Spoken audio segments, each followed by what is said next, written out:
Bem-vindo ao Opinionated aqui na I24 News English, um programa que desafia consensos, analisa os eventos que moldam o nosso mundo e destaca as opiniões dos nossos convidados. Para a consideração de vocês, o público espectador, eu sou o seu apresentador, Benjamin Anthony, CEO do Instituto Miriam. É um prazer receber o general aposentado e ex-conselheiro de Segurança Nacional do presidente Trump durante o primeiro mandato de Trump. Gary McMaster, Gary, seja bem-vindo, Benjamin. É ótimo estar com você.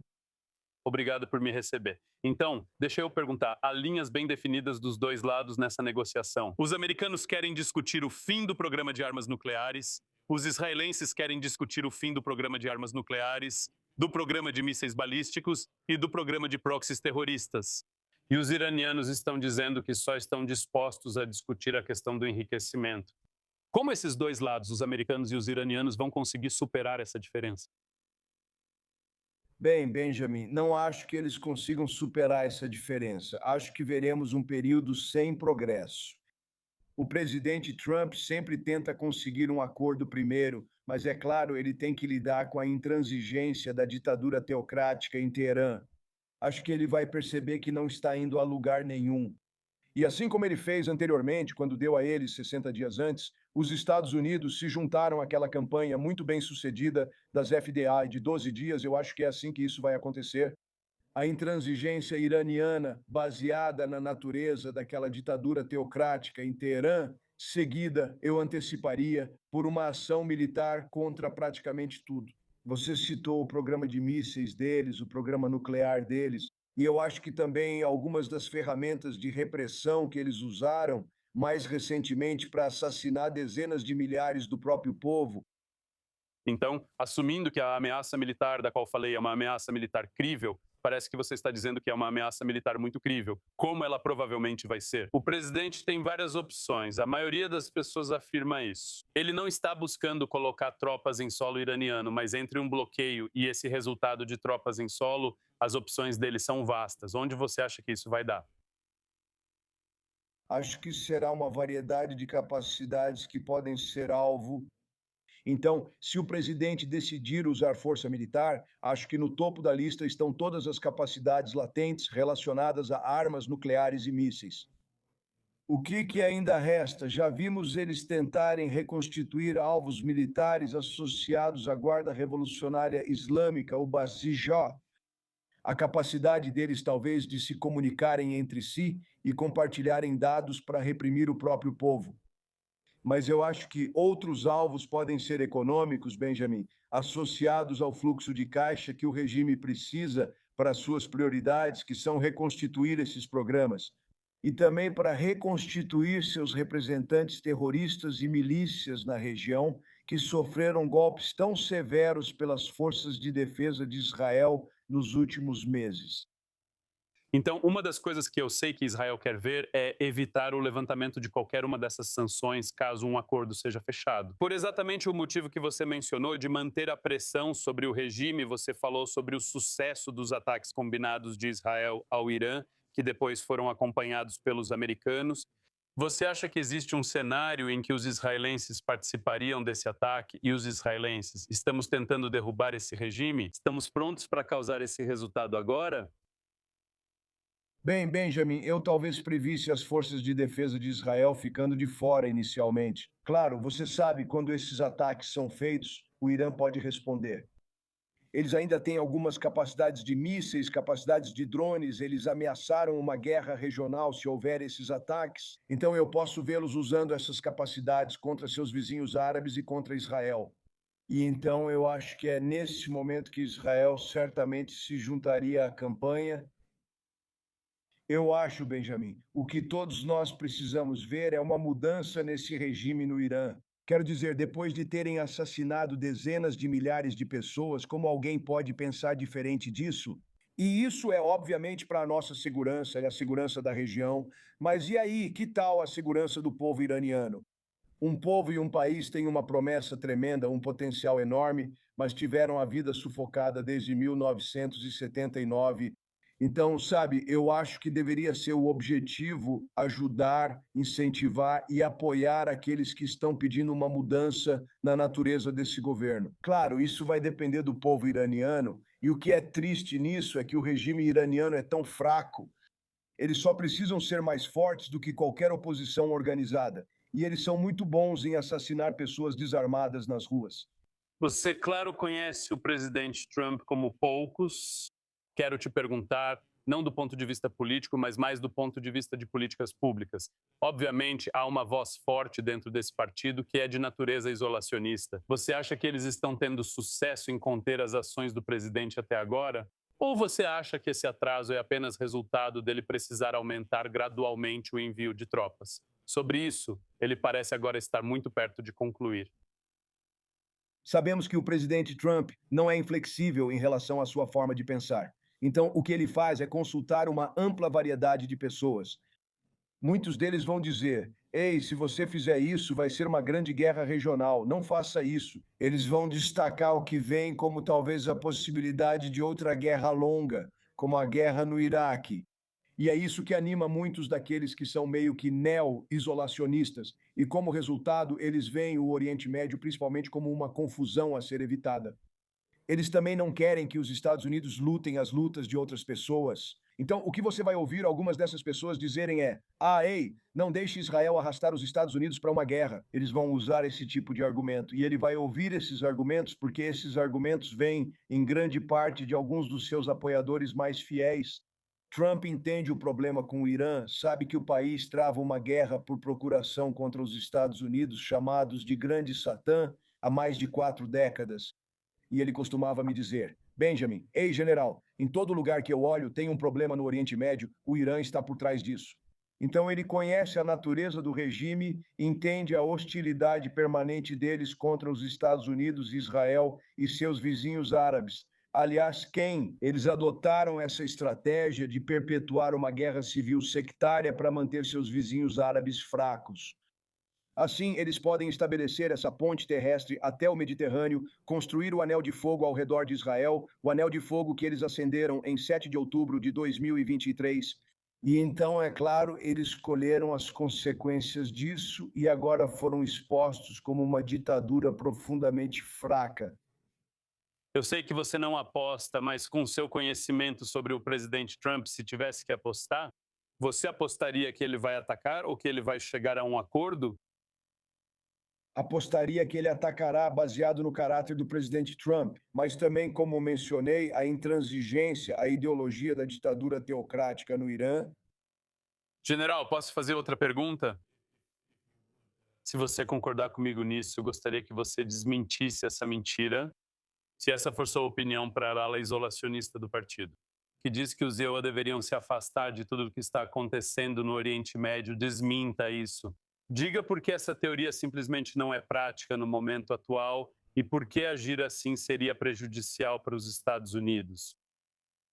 Bem, Benjamin, é claro que sabemos hoje que as ameaças que se desenvolvem no exterior só podem ser enfrentadas a um custo exorbitante quando chegam às suas fronteiras, certo? E claro, Israel já tem essa mentalidade, porque vocês estão cercados por organizações hostis, do Hezbollah ao Hamas, até a Jihad Islâmica Palestina, e com o Irã por trás de grande parte disso. Então, nos Estados Unidos, você sabe, com esses grandes fossos do Atlântico e do Pacífico, às vezes esquecemos disso, mas olha, é só voltar ao 11 de setembro, certo? 11 de setembro de 2001. Sabíamos que a Al-Qaeda era uma ameaça. Lançamos alguns mísseis de cruzeiro e demos o assunto por encerrado, sabe? E então sofremos as consequências do ataque terrorista mais destrutivo da história. Acho que precisamos admitir que não temos que resolver os problemas do mundo. Os Estados Unidos não conseguem fazer isso direito.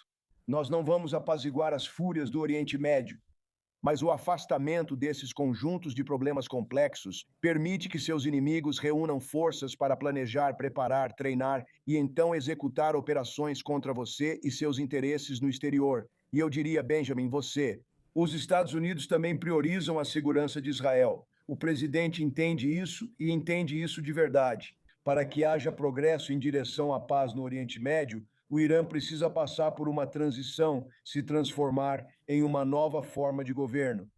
Isso, novamente, põe fim a essa hostilidade permanente contra os Estados Unidos, Israel e seus vizinhos árabes. Obrigado por participar hoje, General McMaster. Espero tê-lo de volta ao Opinionated em breve. E desejo boa sorte aos homens e mulheres fardados que servem sob a bandeira dos grandes Estados Unidos da América. Obrigado, General. Obrigado, Benjamin.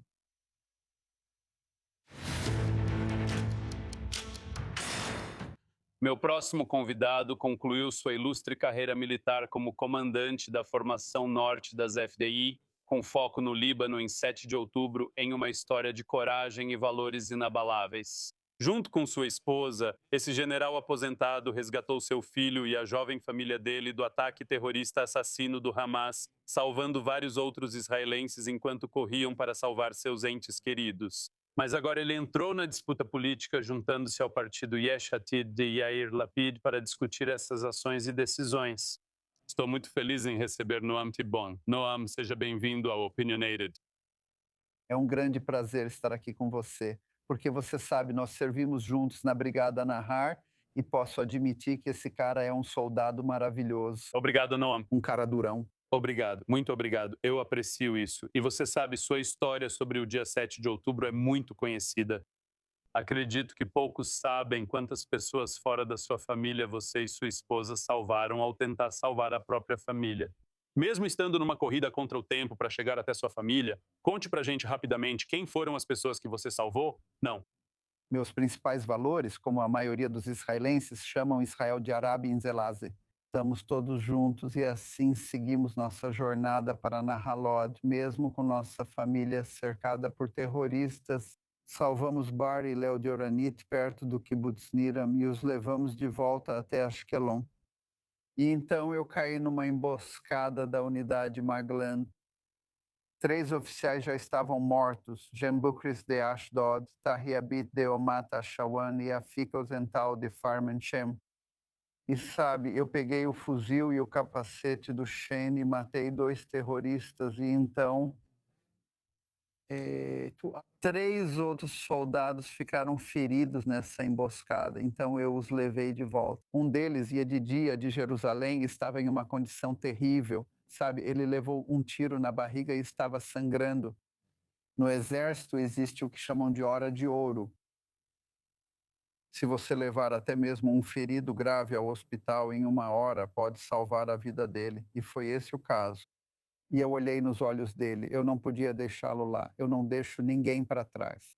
Então coloquei os 3 no meu jipe e os entreguei para Gali em Mefaltim. Ela viu uma ambulância perto de Shidawot, o que salvou a vida dele. E, sabe, mais tarde eu estava lutando com o grande soldado de Maglan e Sayar de Givat dentro do kibbutz Nahalod. E no final do dia tiramos 400 pessoas. Então eu tenho muito orgulho de não ter deixado ninguém para trás naquele dia, antes de outubro. No dia 7, no entanto, houve um número muito grande de pessoas que se recusaram a cumprir o serviço de reserva, que declararam que não fariam o serviço de reserva, que se recusaram a se juntar às fileiras das quais deveriam fazer parte. Muitos creem que isso contribuiu para o massacre de 7 de outubro. Reconciliar o desejo de recrutar os ultra-ortodoxos com a permissividade que foi demonstrada a tantos que se recusaram a servir. Essa é uma das mentiras espalhadas por Benjamin Netanyahu e sua máquina de veneno, porque ele é responsável pelo maior fracasso da história do Estado de Israel em seu mandato. Perdemos mais judeus em um único dia desde o Holocausto. E a questão principal é como tornar as FDI mais fortes e maiores. E precisamos de mais 3 divisões para lutar simultaneamente no norte e no sul e conquistar uma vitória decisiva. Precisamos mudar todo o nosso estratégia de segurança para que não deixemos monstros como o Hamas e o Hezbollah viverem em nossa fronteira. Assim que virmos um sinal de terror ameaçando Israel, devemos atacar em todo o Oriente Médio. No novo governo, vamos recrutar os ultra-ortodoxos, e o que o governo faz agora prejudica as forças de defesa de Israel. E isso é terrível, porque realmente precisamos deles e eles vão ser ótimos soldados. Eu os conheci em Netayuda, os conheci na minha longa carreira. Como você sabe, eu tenho um coração aberto para esses soldados ultra-ortodoxos. E sim, você sabe, não é para ser igual. Nós realmente precisamos deles. Deixe-me te perguntar algo. Concordo com algo que você disse publicamente. Todos que estavam presentes em 7 de outubro precisam ir para casa, tanto no escalão político quanto no escalão militar. Também queremos uma comissão de inquérito para investigar o passado. Yair Lapid não fez realmente nenhuma mudança profunda quando estava no cargo de primeiro-ministro em relação à política de Benjamin Netanyahu. Então, por que Yair Lapid recebe esse crédito? Você poderia simplesmente passar adiante, criar seu próprio partido ou talvez se juntar a outros generais em algum lugar assim. Por que Lapid? Isso me parece um pouco estranho, e outra coisa é que Lapid é alguém que defende a solução de 2 estados há anos. Isso é algo que você apoiaria depois de entrar no partido, depois de estar no Knesset? Acredito que já temos partidos demais em nosso campo, por isso não criei meu próprio partido. Eu escolhi Yesh Atid porque é um partido muito forte, com uma longa história. E eu acho que Yair Lapid foi um grande primeiro-ministro e, como eu te disse, ele foi quem fez 2. Um governo sem os ultra-ortodoxos, e eu acho que precisamos de um governo sem os ultra-ortodoxos, sem Benjamin Netanyahu, para trazer novas forças. E, sabe, eu acho que vai haver, sabe, eu apoio a unidade no nosso campo, isso vai nos trazer mais força para a eleição.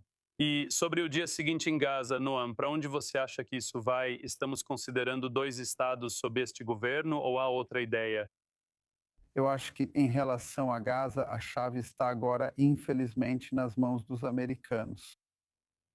Donald Trump e o quartel-general em Kiryat Gat estão comandando Gaza. E esse é um dos maiores erros. Isso é um fracasso, se for esse o caso, sim. É um fracasso. E como você sabe, Benjamin Netanyahu não está se posicionando nem falando com a mídia israelense. E dizendo, sabe, eu concordo com isso. E a gente sempre ouve isso de outra pessoa.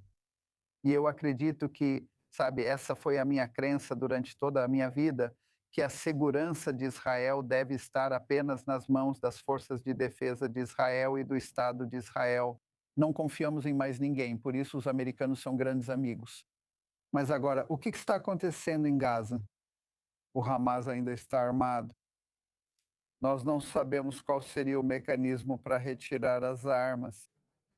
E você sabe, o Catar está envolvido, a Turquia está envolvida e basicamente o governo israelense não está controlando e isso não é bom. Eu sempre apoiei que trabalhássemos lado a lado com o Egito, porque o Egito é um vizinho e temos uma relação de segurança muito boa e podemos lidar com isso juntos. Eu achava que essa seria uma solução melhor. E em relação ao futuro, a questão mais importante é que teremos uma faixa de terra dentro de Gaza para proteger todos os kibbutzim ao longo da fronteira. Sabe, na primeira semana da guerra eu disse, vamos começar pelo sul, por Filadélfia, e então, antes de tudo, criar um perímetro para proteger a fronteira por dentro. E eu acho que isso é muito importante para qualquer solução futura, para que possamos proteger esses kibbutzim que estão apenas retornando, muito sensíveis, para que eles se sintam seguros. Noam Tibon, obrigado por estar aqui no Opinionated. Tenho certeza de que você comemora comigo o retorno dos reféns para casa. Esse é um resultado maravilhoso e espero tê-lo de volta no Opinionated em um futuro muito próximo. Obrigado. Achei que você fosse dizer que espera me ver no governo. Bem, se tem uma coisa que eu sei sobre você, Noam, é que é difícil te parar. Muito obrigado.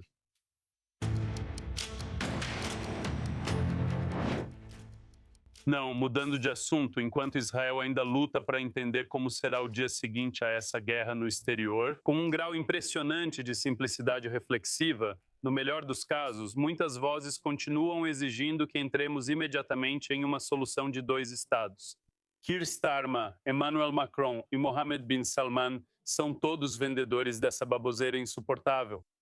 Agora, esse coletivo já seria irritante o suficiente, mas muito mais grave para mim são as organizações judaicas que ecoam essa besteira. A ADL e a União do Judaísmo Reformista são apenas 2 das que me vêm à mente.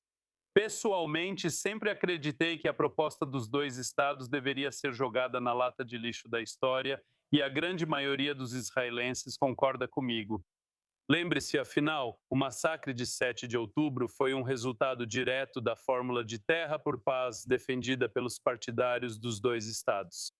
Então, em vez de permitir que os defensores estrangeiros dessa ideia continuem avançando livremente em direção ao fantasioso, eu preferiria que eles respondessem a algumas perguntas muito simples, como, por exemplo, o seu plano de dois estados é sequer remotamente viável usando qualquer mapa que você escolher?